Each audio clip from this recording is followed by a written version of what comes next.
Bueno, entonces es el turno del doctor Iván Hinojosa. Estoy con acompañamiento. Sí, dame un segundo. Ahí está. Ya. Bueno, Iván es biólogo marino de la Universidad Católica del Norte, es doctor en Ciencias Biológicas de la Universidad de Tasmania, y desde el año 2017 es académico de la Universidad Católica de la Santísima Concepción. Su línea de investigación se enfoca principalmente en ecología submarinal de islas oceánicas y los fiordos patagónicos. Le interesa comprender los mecanismos de dispersión y conducta larval de especies con desarrollo complejo y cómo esto se contrasta con las estrategias que utilizan especies con desarrollo directo. A través de sus investigaciones, ha identificado conductas larvales relevantes y alteraciones de hábitat que influyen negativamente en el reclutamiento de algunas especies, en donde el entendimiento de estos procesos es fundamental para modelar potenciales rutas de dispersión y para generar planes de manejo y conservación. Actualmente se encuentra estudiando el paisaje sonoro subacuático costero y le interesa determinar cómo los sonidos antropogénicos podrían interferir con señales que permiten la orientación de las larvas al momento de asentarse. Bueno, sin duda este tipo de estudios son pioneros en Chile y son muy relevantes para la conservación de la biodiversidad y los recursos naturales. Así que agradecemos enormemente a Iván su participación en este ciclo de charlas Chile Bioacústica. Muchas gracias, Iván. Muchas gracias por la presentación y nuevamente también ahí agradecer a Nelson, Felipe y Mario Pena, el profesor, por esta invitación para presentar lo que estamos haciendo hoy día. Aquí partí con un pequeño videíto para enlazar un poco los grandes mamíferos y los peces y los invertebrados, que es lo que a mí me interesa. Y es un pequeño videíto de cómo suenan los lobos marinos de Juan Fernández, que en realidad cuando estamos haciendo nuestras investigaciones nos topamos con ellos y a mí me encanta cómo suenan también. Entonces les voy a poner de nuevo el video.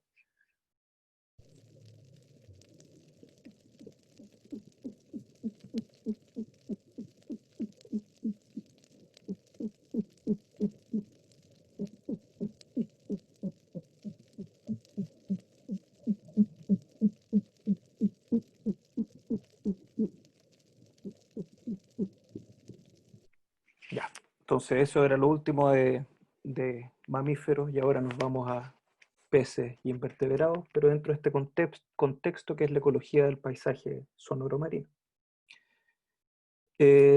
Como concepto me gusta siempre partir por qué es lo que es el paisaje sonoro o cómo yo entiendo el paisaje sonoro, que es la diversidad de sonidos, su composición, sus propiedades y su variabilidad en el tiempo y en el espacio de un lugar determinado.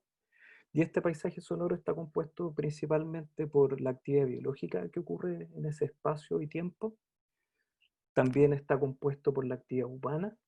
Ya no nos podemos excluir de este paisaje sonoro. Cada cosa que nosotros como humanos hacemos interfiere o es parte de este paisaje. ¿Ya? Y por otro lado tenemos también toda la actividad abiótica, que es el clima en sí mismo, las tormentas, terremotos, fracturas de hielo. Entonces todos estos tres tipos de sonidos interactúan entre sí y conforman este paisaje sonoro que nosotros tenemos en un momento particular y en un lugar determinado. ¿Qué sabemos de este paisaje sonoro submarinal? Yo aquí, a diferencia de Susana, que Susana está buscando lugares relativamente silenciosos para instalar sus hidrófonos para poder detectar ballenas, o eso es lo que buscan los que trabajan principalmente en mamíferos marinos. En el caso de nosotros estamos tratando de instalarlo justamente donde hay ruido, para identificar qué tipo de actividades biológicas o actividades abióticas estamos identificando en estos lugares. Ya, entonces voy a partir primero por mostrarles qué es lo que se conoce de la actividad biológica o qué se sabe de la actividad biológica en sistemas más costeros. ¿Ya? En el sistema o en el paisaje submarino, o sea, propiamente visual, nosotros tenemos distintos hábitats y cada hábitat tiene una señal acústica particular. Este es un paper publicado hace 10 años donde es el primero hasta donde yo entiendo que demuestra o muestra que existen distintos sonidos y cada hábitat tiene su sonido particular. Entonces aquí traje unos ejemplos para mostrarles cómo suena un arrecife de coral.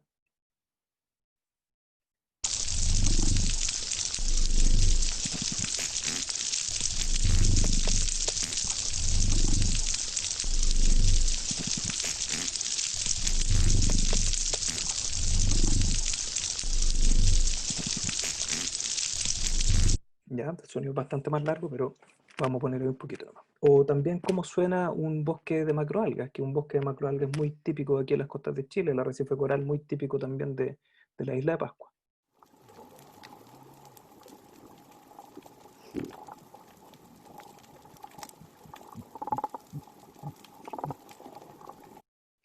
¿Ya?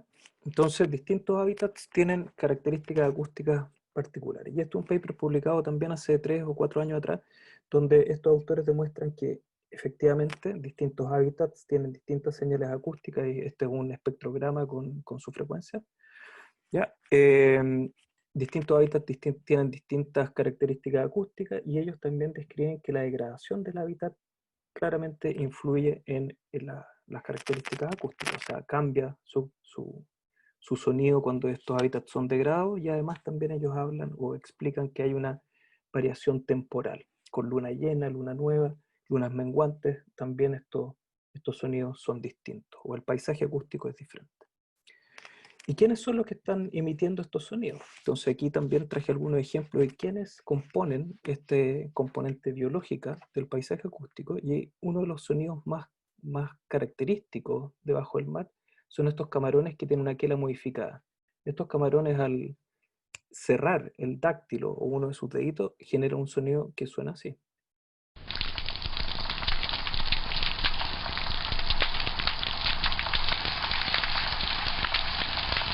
Ya, esto es una comunidad de camarones, estos camarones están haciendo estos chasquidos para defender sus guaridas e incluso para alimentarse. Este sonido compite probablemente con ser uno de los más potentes también que existen en el océano, junto con la ballena azul, ya que estos sonidos son capaces incluso de matar alguna de sus presas. ¿Ya? Otro sonido característico son los peces. Hay muchas especies de peces, a lo menos 300 especies descritas que emiten algún tipo de vocalización. Y aquí hay un ejemplo.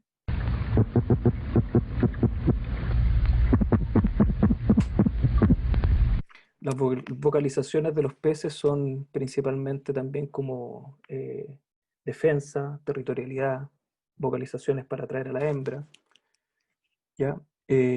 Invertebrados como erizos también emiten un sonido cuando ellos están comiendo y suenan así.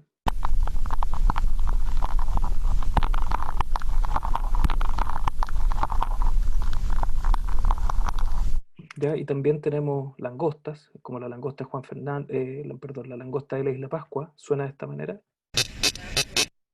Otra vez. Un órgano estridulador frotando sus antenas con la base de su caparazón. Este sonido también se ha especulado que podría ser una señal acústica defensiva para avisar a sus conespecíficos que están siendo atacadas por algún animal, algún pescado o algún pulpo.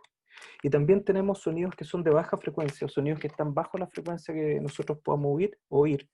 Y aquí tenemos un camarón mantis, que también es muy típico de las costas de Chile, sonido de muy baja frecuencia, y está modificado para poder escucharlo, pero suena más o menos así.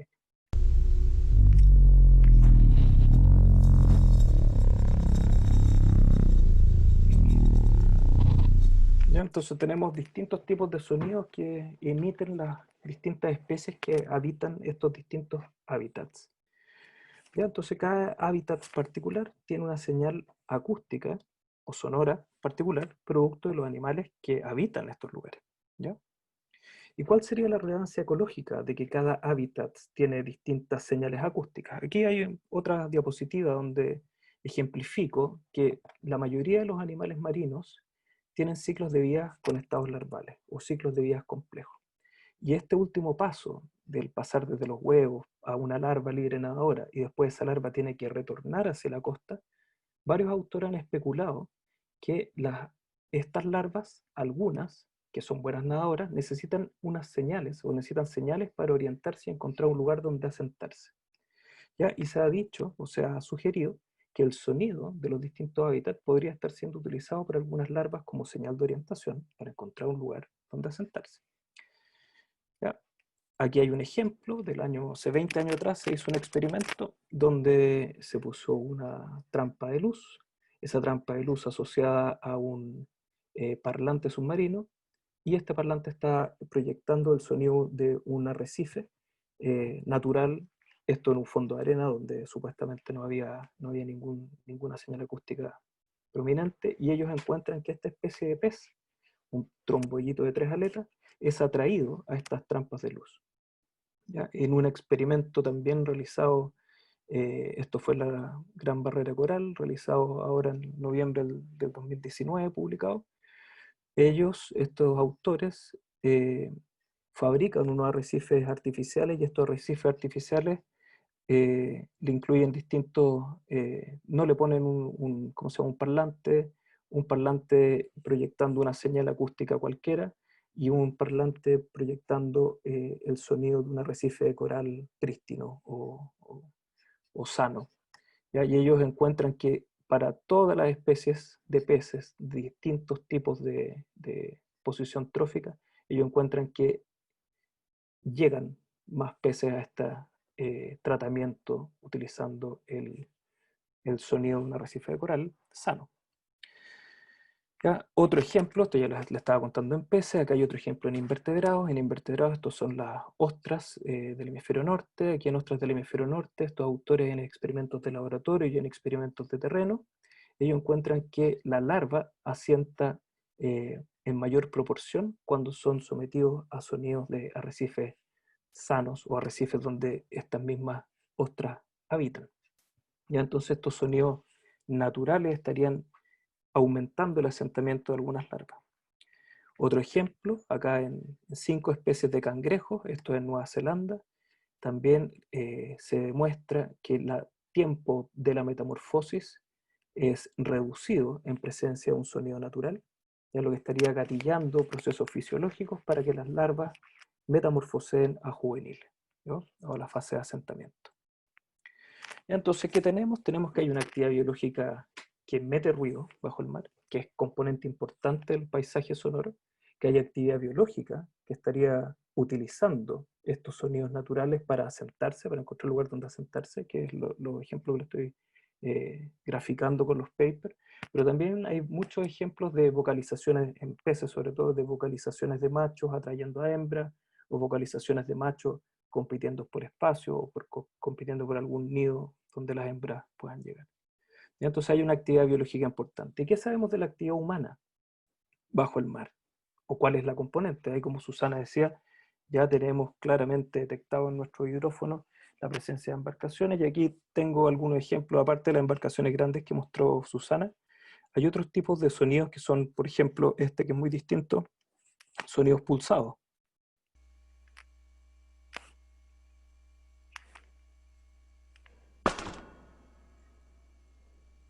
Este es el famoso hincado de pilotes.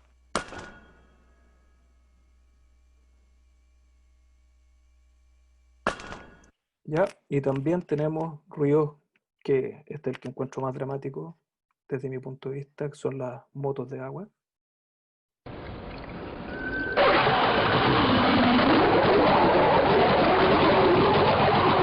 ¿Ya? Muy fuerte, muy común también de los veranos. Y bueno, hay otros tipos de sonidos que son bastante impactantes. A ver, vamos a poner aquí cómo suena una embarcación de gran tonelaje.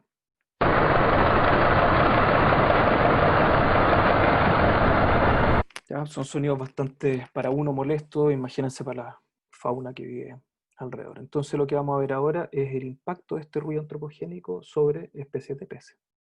Aquí otro experimento del mismo grupo que les había mostrado antes en la Gran Barrera de Arrecife de Coral.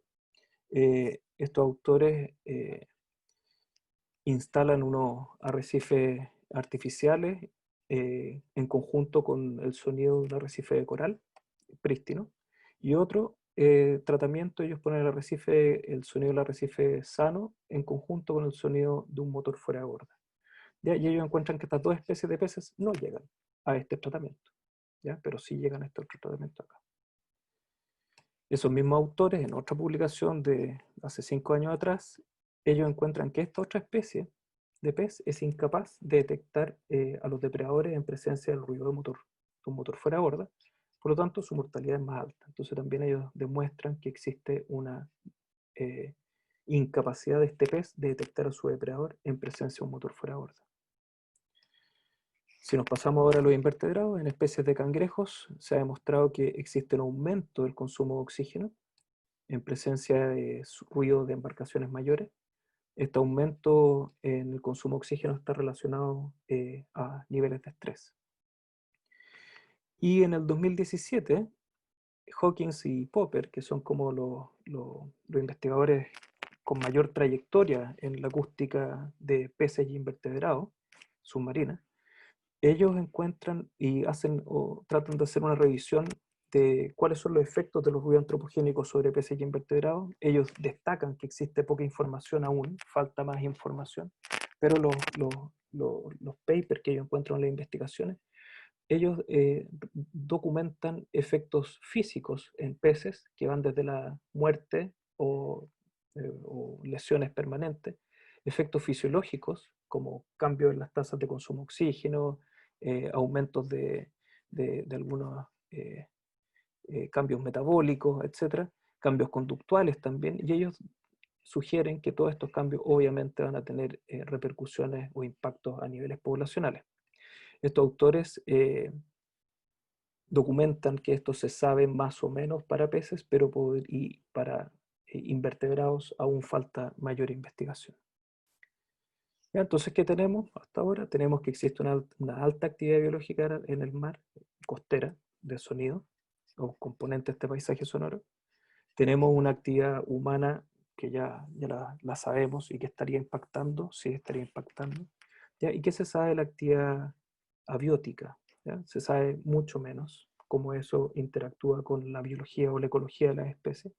Pero aquí un experimento que desarrollamos nosotros en Nueva Zelanda, donde estamos interesados en ver si es que la larva de la langosta allá estaba utilizando el sonido como señal de orientación. Hicimos un experimento eh, donde utilizamos un parlante de submarino. En ese parlante también replicamos el sonido de varios arrecifes donde habitan las langostas, ¿ya? Y lo proyectamos, y esto lo movimos en distintas posiciones y encontramos que en condiciones de calma, con bajo viento, la mayoría de nuestros tratamientos, la mayoría de nuestras réplicas, nuestras larvitas se iban o se orientaban hacia el parlante. Ya, sin embargo, cuando teníamos rachas de viento bastante elevadas, 25 metros por segundo, esa señal desaparecía. Entonces eso podría haber sido, por un lado, por el sonido emitido por el viento perturbando la superficie del mar, podría haber estado interfiriendo en nuestro experimento. ¿Ya? ¿Cuáles son los efectos que esto tiene en la naturaleza? Es difícil extrapolar. Ya, entonces tenemos que el sonido o el paisaje sonoro costero, marino, está compuesto por estas tres cosas, o tres componentes: una actividad biológica, actividad humana y actividad biótica. Ya, pero ¿qué conocemos de esto para Chile y sus islas oceánicas? Muy poquito, casi nada. ¿Ya? Pero sí lo que tenemos claridad es que existe una alta actividad humana, como lo mostraba también Susana en su gráfico. Ya aquí también tengo otro gráfico que muestra en 30 años cómo ha aumentado el número de recaladas en puertos nacionales de grandes embarcaciones, y vemos que se ha triplicado en los últimos 30 años. Entonces tenemos un flujo de embarcaciones que va hacia arriba, el impacto que esto está generando en la fauna marina, peces y invertebrados, a nivel local no lo sabemos, pero sí tenemos indicios que podría tener algunos efectos negativos. Nosotros estamos recién terminando, ahora en marzo terminamos un proyecto postdoc financiado por Fondesit, donde estábamos describiendo el sonido o el ambiente, este paisaje sonoro en distintos lugares de la isla oceánica y el continente. Estamos en proceso de identificar cuáles son las larvas que están utilizando, estarían utilizando estos sonidos con experimentos que ya realizamos, pero hay que analizarlos aún. Y hemos hecho algunos experimentos también para ver cuál es el efecto del sonido antropofono o antropogénico.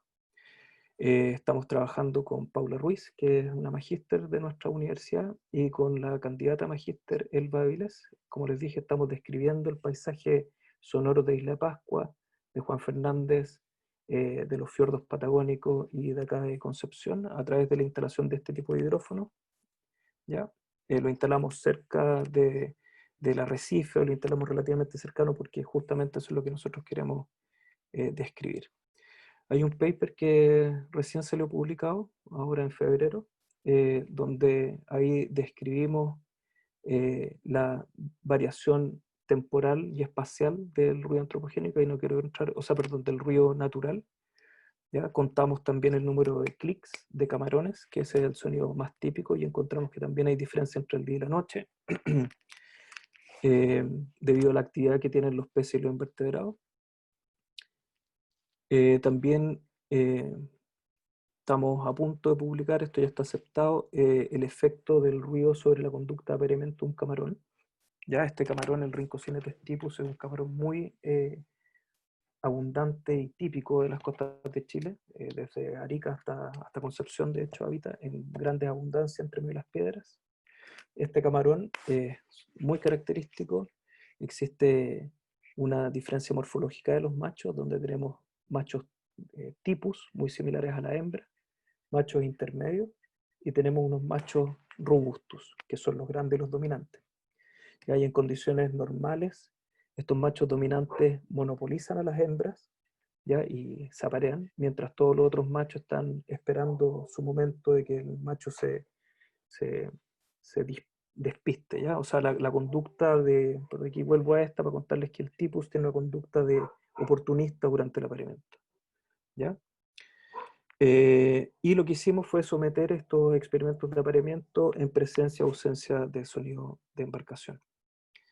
¿Ya? Primero encontramos que hay un cambio en el consumo de oxígeno, pero no de los machos dominantes, sino que los machos subordinados. Ellos disminuyen su consumo de oxígeno. ¿Ya? Y esto, extrañamente, durante la conducta de apareamiento, vimos que a pesar de que cambiaba su consumo de oxígeno, interactuaba muchas más veces con la hembra. ¿Ya? Y esto, ¿qué es lo que nos estaría sugiriendo? Nos estaría sugiriendo que los machos robustos perciben de alguna manera el ruido, poniéndose más cuidadosos, mientras que el macho tipo se pone mucho más activo, a pesar de que baja su consumo de oxígeno. Aquí hay cosas medio raras, pero el ruido de motores de embarcaciones podría alterar el éxito reproductivo de estos machos, y es la segunda etapa que nosotros deberíamos ver aquí, cómo afecta a la reproducción o a la generación de huevos, pero sí estamos viendo que hay una mayor interacción de los machos subordinados en presencia de ruido. Como decía Susana, también estamos, así como llevamos esto ahora a apoyar algunas cosas acá en Chile, estamos participando de esta mesa del ruido submarino con el Ministerio del Medio Ambiente, nos invitaron a participar ahí, y esta mesa ahora se transformó en un comité, donde vamos a empezar a elaborar distintas estrategias para mitigar de alguna u otra manera las emisiones de ruido en el ambiente marino. ¿Ya? Generamos una guía técnica también, que es para la evaluación del impacto de ruidos subacuáticos, con Susana y otras colaboradoras. Y para terminar, me gustaría dejarlos con dos videitos. Primero, uno del típico paisaje que uno puede encontrar en acústico, que uno puede encontrar en Isla Pascua, en otoño. ¿Ya?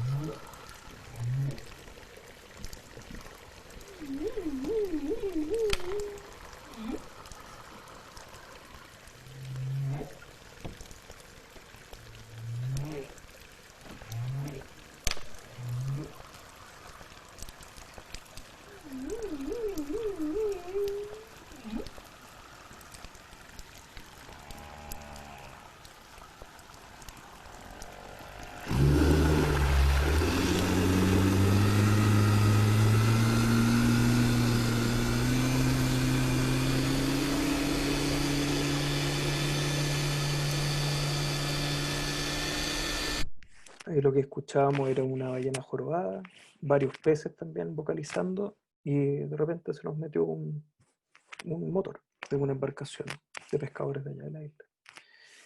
Otro ejemplo para terminar, y con este termino, es lo que se escucha en los fiordos patagónicos. Aquí es un video compuesto. Primero está el sonido de un lugar alejado de la salmonera, y después otro ejemplo, cómo se escucha debajo de una salmonera. Este es el mismo equipo, con la misma ganancia, es lo mismo, ¿ya? Para comparar.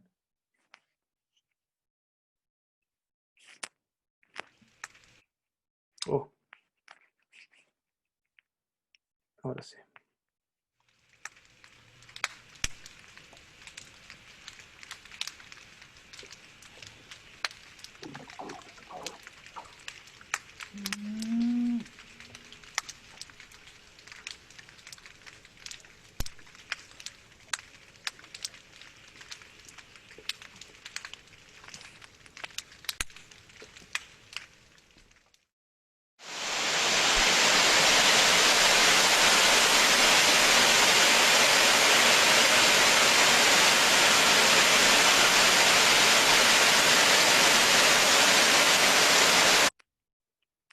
Eso, muchas gracias.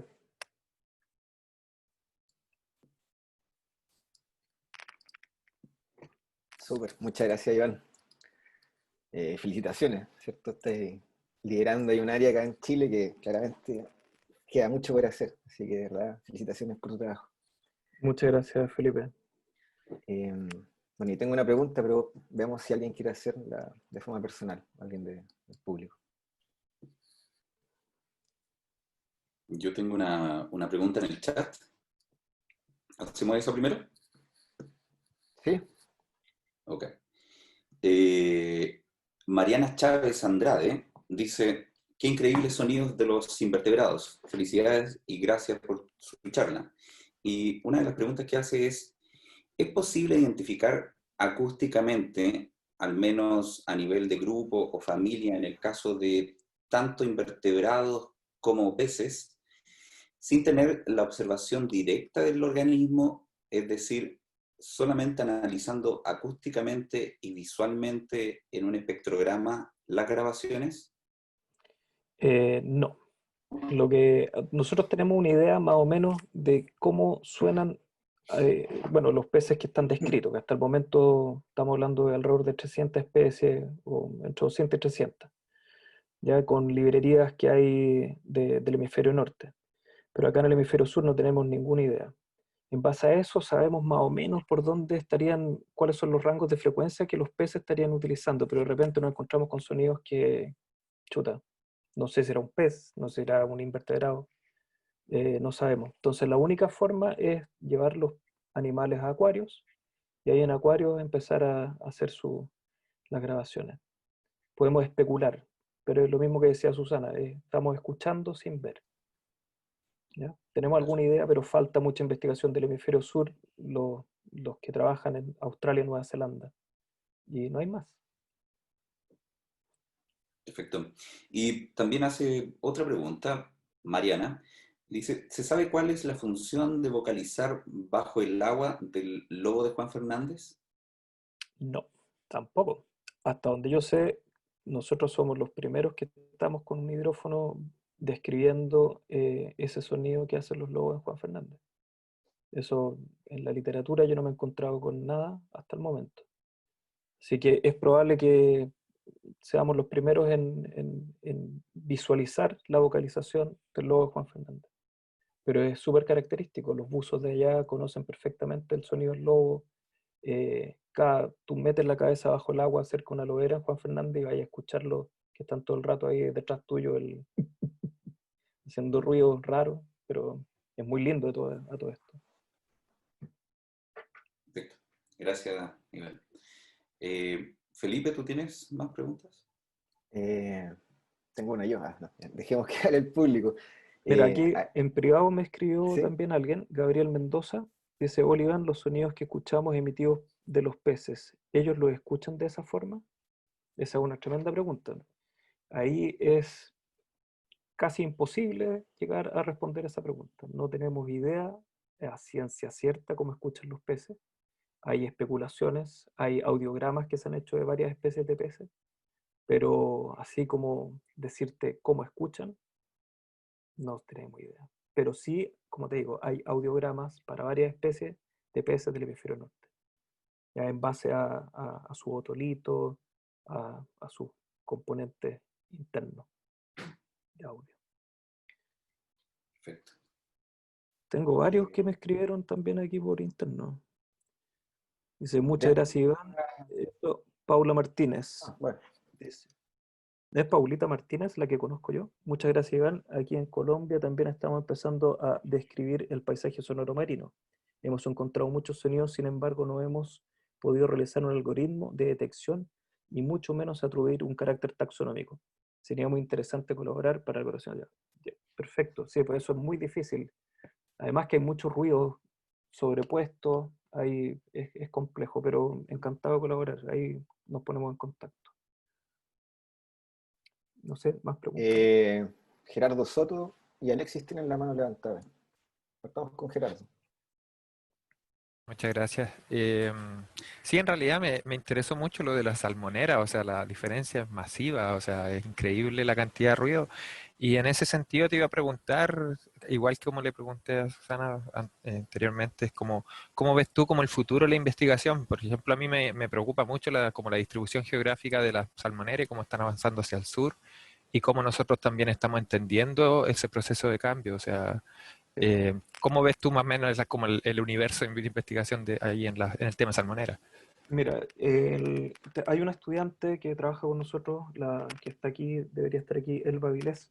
Eh, con la Elba estamos describiendo, primero vamos a describir este sonido que estamos grabando, ya cuáles son sus potenciales fuentes, cuáles son sus intensidades, ya, cuál es su frecuencia, que además es de amplio rango de frecuencia, así que enmascara un montón de otros sonidos. Eh, Vamos a ver sus ciclos también, porque también hay cosas ahí que pasan con los ciclos. Pero yo creo que aquí, más o sea, yo soy muy conservacionista y me gustaría, no sé, voy a decir algo que no debería decir, eliminar a todas las salmoneras del sur. Pero en realidad lo que hay que hacer, y eso es casi imposible, es tratar de ver ya cómo manejamos ahora esto. Y de hacerles ver a ellos que hay una probabilidad de que sus peces estén extremadamente estresados por el ruido que ellos están emitiendo. Y ese estrés podría estar influyendo en su misma producción o en sus niveles de producción.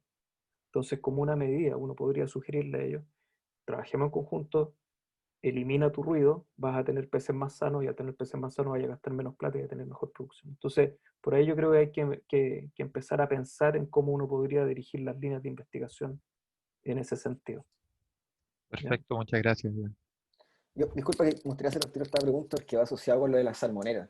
Ajá. Que, según entiendo, no sé si aquí en Chile se han implementado, o sea, creo que sí, pero están estos aparatos disuasivos para los lobos marinos, ¿cierto? Y que emiten sonidos como alarmas de auto. En el fondo, la idea es que cubran varias frecuencias, hacen un barrido, y justamente son muchas frecuencias distintas para evitar que los lobos marinos se habitúen a esos sonidos y en el fondo se escapen, ¿cierto? O sea, dejen Exacto. de percibirlo como una amenaza. Y ahí ocurre algo extraño, ¿cierto? En el fondo, de alguna forma, estos equipos disuasivos son para cuidar a los lobos, ¿cierto? Para conservar a los lobos, pero al mismo tiempo podrían estar haciendo un daño a las otras especies que estás tú estudiando. Entonces, en el Exactamente. fondo, ¿cómo ves eso? O sea, ¿hay un solapamiento de frecuencia? Claramente ¿Qué hay podría pasar? sobrelapamiento. Sí, po. Claramente hay un sobrelapamiento de frecuencias, pero ahí los efectos propiamente tal, hasta donde yo sé, no he visto paper que hablen de cómo esos disuasivos podrían estar afectando a peces o invertebrados. ¿Ya? Pero falta investigación. Lo que hay que seguir haciendo ahora es, acá tenemos un mundo por investigar bajo el mar. Y para tomar decisiones necesitamos conocer o saber, y todavía no sabemos mucho.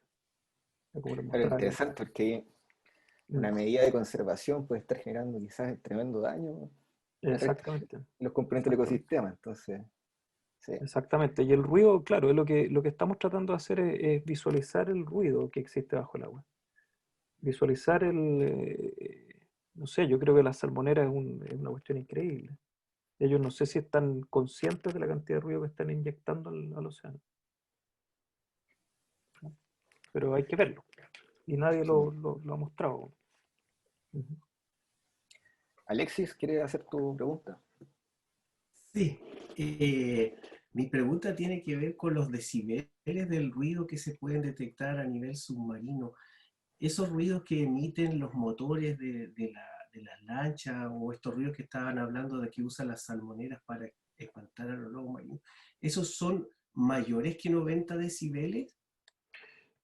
Ahí hay una cuestión que alguien más técnico te podría responder que yo. Yo no soy tan técnico aún, ya, porque estamos partiendo con esto, meterme en la acústica es algo que yo soy ecólogo de profesión, o ecólogo es lo que, la ecología es lo que a mí más me llama y cuando me meto un poco más en la acústica como que aún me cuesta entender un poco. Pero los niveles de ruido que nosotros calculamos bajo el agua, los tratamos de emular a los decibeles que uno escucha en tierra, pero son cosas completamente distintas.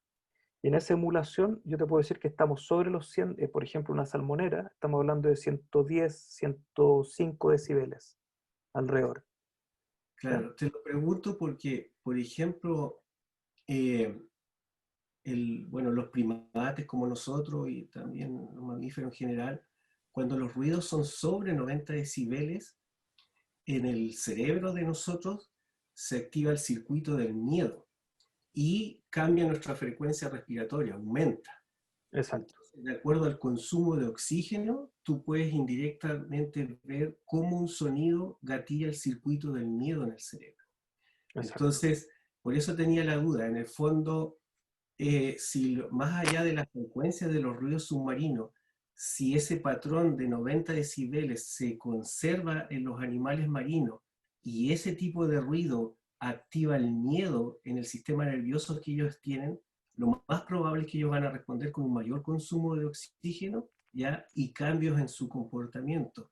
Y uno de los cambios, sí, Sí, ahí quiero decir, porque hay un fenómeno súper interesante que es, hay algunos crustáceos, que es lo que, además que los crustáceos son lo que a mí siempre me ha llamado mucho la atención.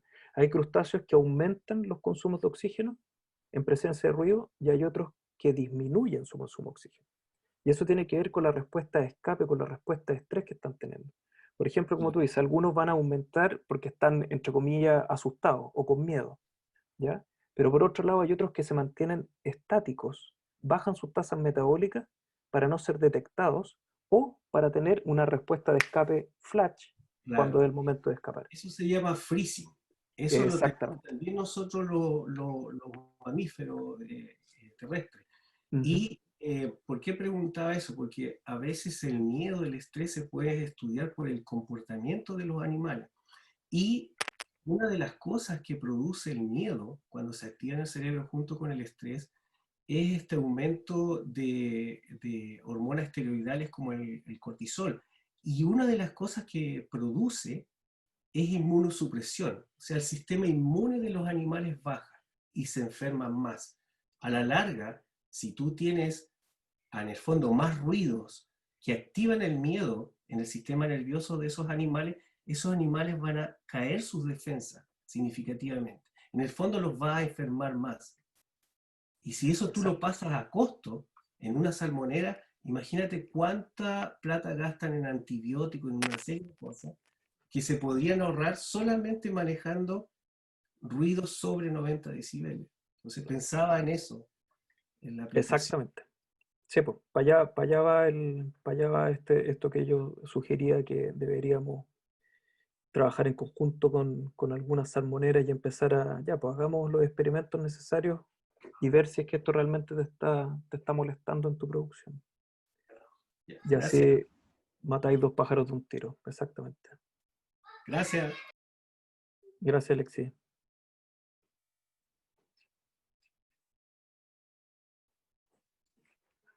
¿Tiene más consultas en el chat? Yo no tengo. Acá tampoco hay más consultas en el chat.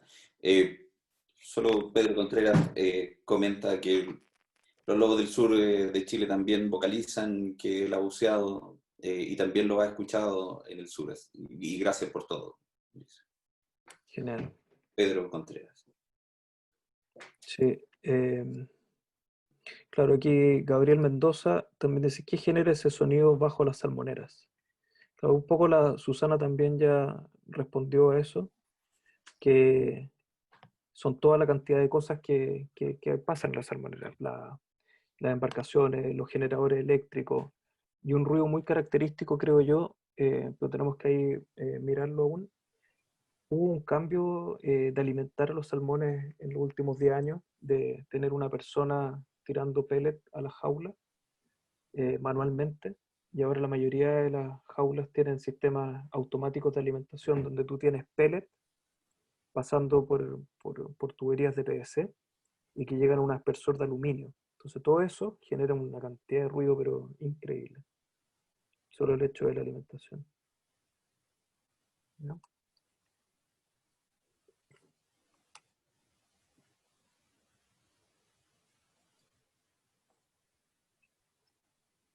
Yo no tengo más preguntas, Felipe. ¿Tú? Yo tengo una. En los crustáceos, ¿cómo se cree que escuchan? ¿Dónde tendrían algún tipo de membrana timpánica o algo así? Sí, no, los crustáceos es un temazo. hay harta discusión en términos de cuál sería el mecanismo.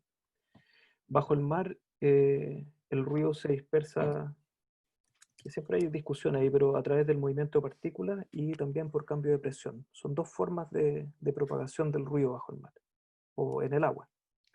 Y aparentemente los crustáceos son más sensibles al movimiento de partículas, debido a las setas que ellos tienen en su sistema de antenas, o en su mismo cuerpo, o en sus patas también incluso. Entonces ellos son más sensibles a las vibraciones que genera el ruido, más que a las ondas de presión. Entonces, pero hay discusión, ese es un tema que también se está, que- que- ¿cuál es un audiograma, por ejemplo, de un crustáceo? Eso, hay especulaciones, pero todavía no hay claridad. Que pensé podía estar en alguna parte, no sé, como que del exoesqueleto que fuese más blando o algo por el estilo. Quizás algo Exacto. así podría ser, pero Un crustáceo tiene, por ejemplo, en las articulaciones tiene partes blandas. Y claro. entonces también se ha especulado que en las articulaciones, las patas, ahí hay. Pero lo que está como más así claro hoy en día son las setas en las antenas que son sensibles a las vibraciones. Súper. Acá, Ale Fabres pregunta, ¿se puede diferenciar una zona altamente productiva por el sonido que emite? Más que productiva, yo creo que diversa. Igual como los índices, no sé si tú, Felipe o Nelson, alguno de ustedes dos, o los dos parece tienen un paper viendo como los índices de biodiversidad acústica. Felipe. Sí. Yo creo que eso mismo se puede hacer, he visto algunos papers que ya lo están empezando a hacer, que calculan un índice de biodiversidad acústica y lo correlacionan con observaciones para ver si realmente hay match entre las dos. ¿Ya? Pero yo creo que para allá van las herramientas también. ¿Ya? Hacer detectores acústicos para tener un índice de biodiversidad, más que productivo. ¿Ya? Es como pensando en la biodiversidad.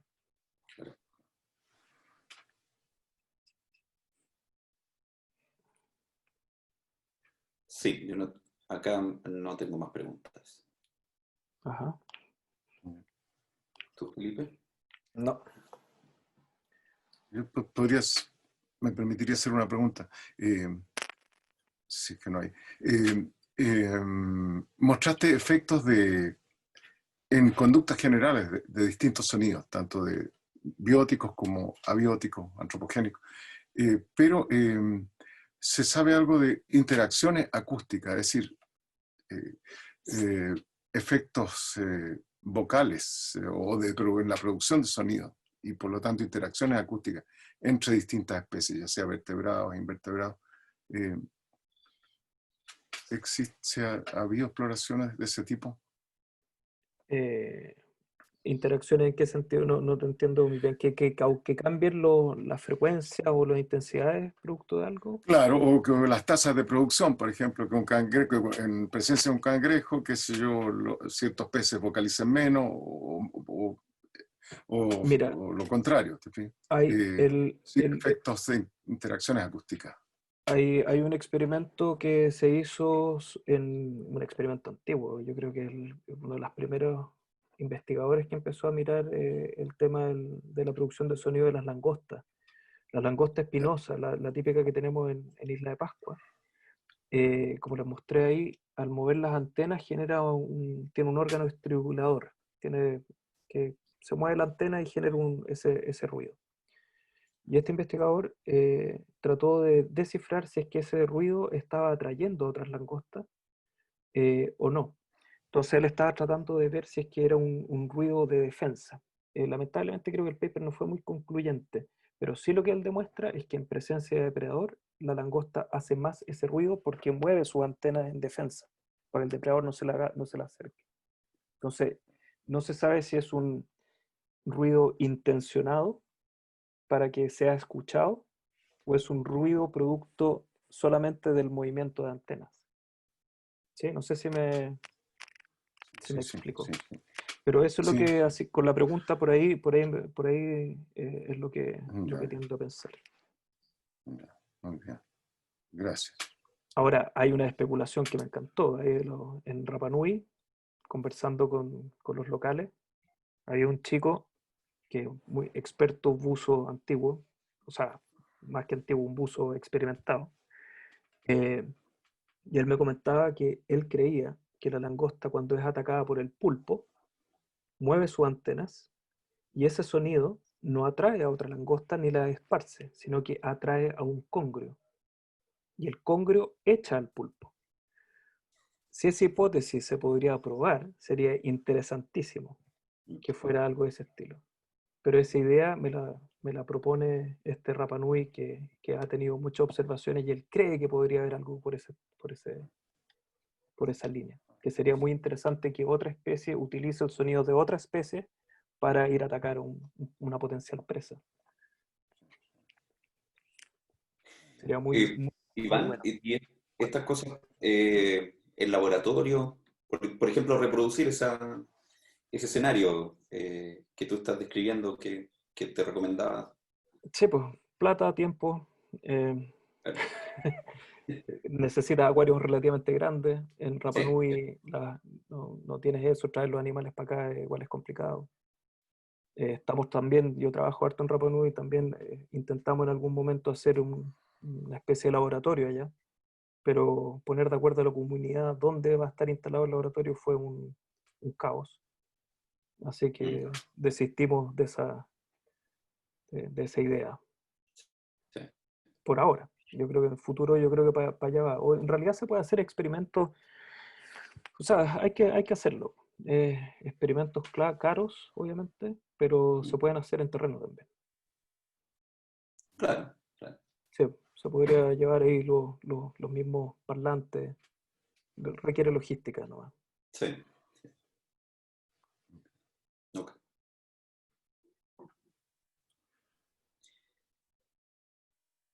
Yo no tengo más preguntas acá. Yo tampoco. Bueno, muchas gracias, Iván. Te felicito. No, pues, Muy buena muchas tu gracias a charla. ustedes. Veo que hay algunos aplausos por ahí entre los asistentes. Sí. Y éxito en lo que se viene con tus investigaciones. Muchas gracias Vale, por tu pues muchas presentación. gracias. Y de nuevamente, Felipe, Nelson y profesor Mario, muchas gracias por la invitación. En realidad es un honor acá compartir con ustedes y creo que de verdad deberíamos empezar a unir el mar con la tierra a través de estos temas que las charlas que he visto que han subido han sido buenísimas. Creo que esto de ecología y evolución y sonido aplica para todos lados y hay que mirar también para debajo del agua. Y el Sí, aguas claro. continentales también, ahí tenemos otro tema que estoy metiendo el hidrófono en distintas lagunas y me estoy encontrando con sorpresas. Así que Ah, qué bueno. hay Sí, que, hay que ahí conversar, pensar, ver, claro, diseñar. claro. Súper. ¿Ya? Excelente. Sí, Muchas para gracias. que no ocurra eso, sí, para que no ocurra eso que decía Neruda, que los marineros besan y se van. Y las marineras supongo que también, que no Sí, sigamos interactuando, que no exacto. sea así, que claro, que rompamos con el sortilegio de Neruda. Cambiemos la esencia del marinero. Claro, claro que sí. No, Muchas genial. gracias. Muchas gracias por la invitación. Gracias. Ok. Bueno, entonces vamos cerrando esta sesión de Chile Bioacústica 2020. Gracias a Susana, a Iván por sus charlas de hoy y los dejamos invitados para la próxima sesión de este Chile Bioacústica.